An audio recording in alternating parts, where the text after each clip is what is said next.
John, I will have some. Real quick, we're going to be doing procedural stuff after lunch. I think someone probably said that. We're going to be like, what's the process Your like? mic. Yeah, I thought I hit the mic. Thank you. Y'all are really patient. We're going to do the procedural pieces after the lunch. Like how does it start? How do you apply? All of that. So all the procedural things, we can talk about those things here if we need to. But procedural dimensions are going to be with our deacons leading the diaconate and lay, licensed lay ministry. I'm going to be having conversations with those in the priesthood track. I want to let you all know that. Oh, sorry. I didn't even look now. Speak. Sorry. I'm usually this person. Oh my God, this is what I hear. Sorry. I know, sorry. Right here. How would you go about discerning if you're like, I don't know which of these things I'm called to do? Like, what are the next steps? I know you guys have mentioned a few things. Are there like clear questions that you would say, this question could really help you discern between deacon or priesthood?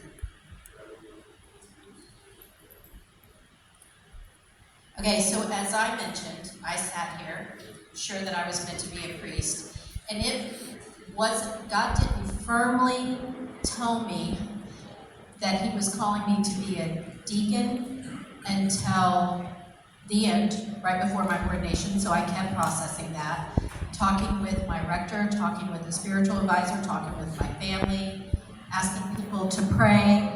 And if I'm completely honest, every once in a while, God would throw it back up and say, hey, I haven't told you we're done with that yet. And it wasn't until probably 2 months before, and I didn't know this was coming, but it was probably 2 months before Bishop Justin asked me to be the archdeacon that God was like, now we can put that to bed. I don't need you to worry about that anymore.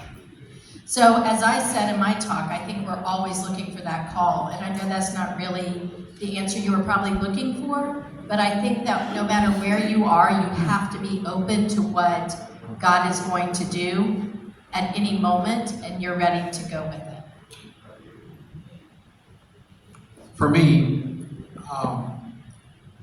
the differentiation between priest and deacon, I always thought that the priest was responsible for the congregation.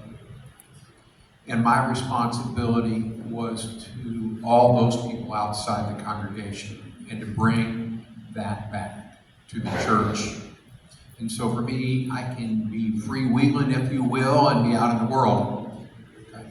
So my heart was burning for the people, outside the church.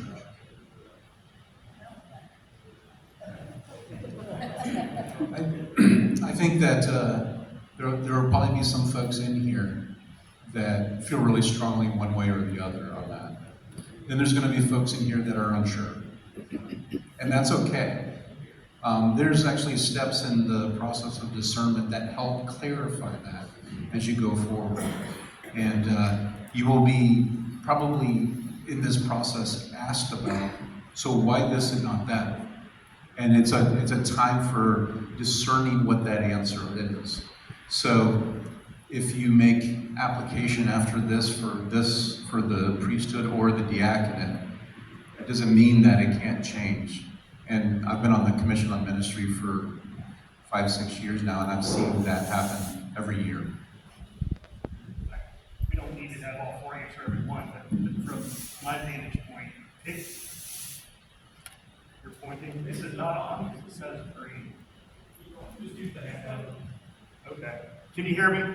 Yeah. Okay. Pick a lane for the conversation afterwards.